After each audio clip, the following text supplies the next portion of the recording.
And I stood up, because I wanted to see. And they said, get down, they'll see you. And I thought, Mother of God, you've got to be kidding. What do you think they're firing at? They know we're here. We've got thousands of ships out there and thousands of men on the beach, and they're all firing at us, and whether I'm standing up or lying down doesn't make a damn bit of difference. Well, I don't think they wanted to hear that from a private, and there were several occasions where I was called to task. What was your specialty? Well, I was the last man in the machine gun squad, and I carried ashore a bazooka and 5 rounds of bazooka ammunition, 2 boxes of 30 caliber ammunition for the machine gun, and Did you carry the machine gun too? no, that was number 1 and number 2 man in the squad. I was number 5. I was way back.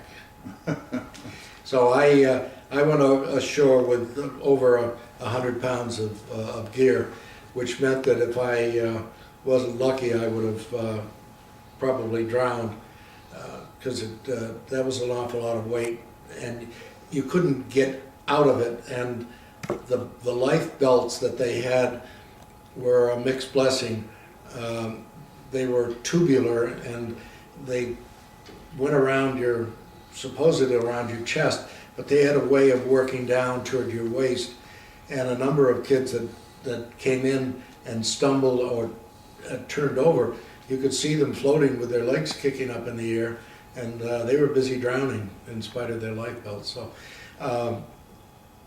I got into chest deep water, and the tide is very strong there, coming and going, and it creates rivulets, which are not minor things. They were about 3 or 4 feet deep, so that on top of my chest deep water, if I had gone over a few feet more, I would have been in 7 or 8 feet of water.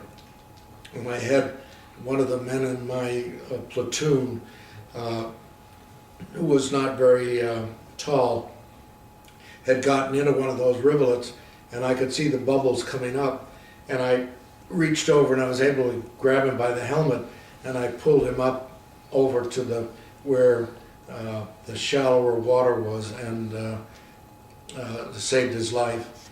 But that was just one of the problems that we faced.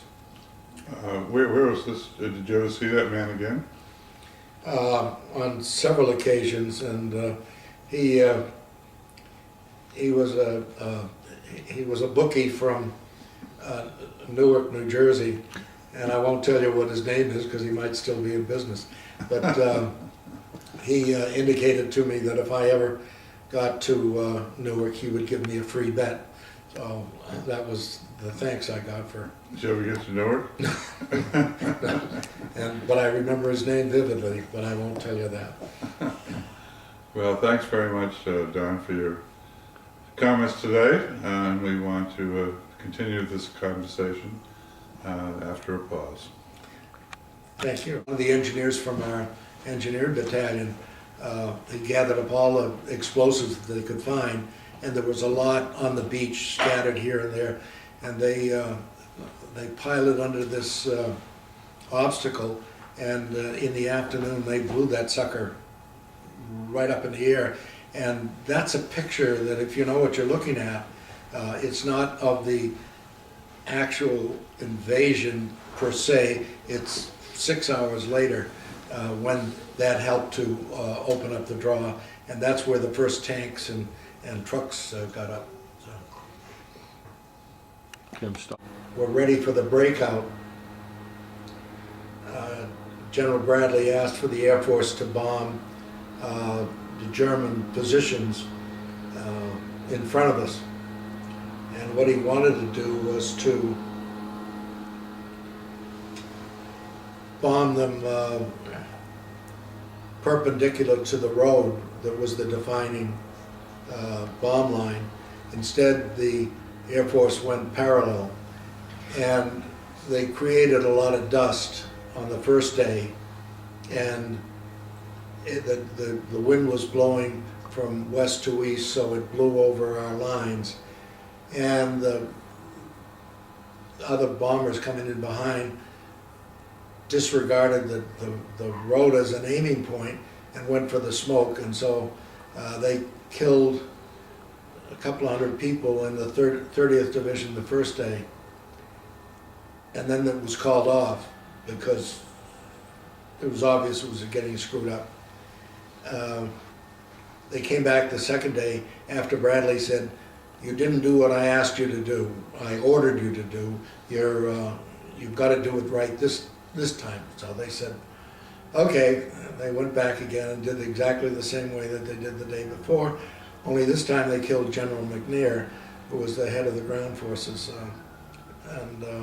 Again, I killed people in the 30th Division. But in spite of all of that, the attack went off and it succeeded. But I didn't have any pilots come out up to the division saying, "Hey, we're sorry, we screwed up." They were not happy about being used in a tactical role. They were there for strategic bombing, and they could give a damn less about the Army.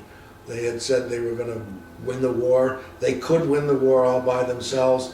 You didn't have to have any infantry, and we don't want to take any orders from General Eisenhower. And so it was only when Eisenhower said, "It's either them or me. Either they work for me as I need them, or I'm gone." And everybody in Washington said, no, just, we'll make sure that they follow your orders. It took a long time.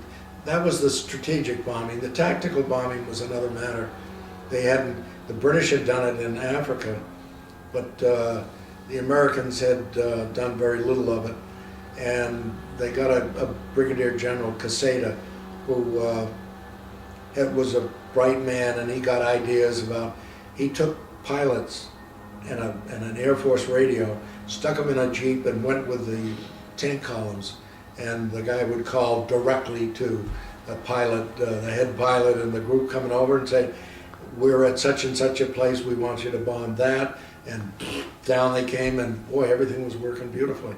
And he continued to do that, and they did through the rest of the war, and it just got better and better and better.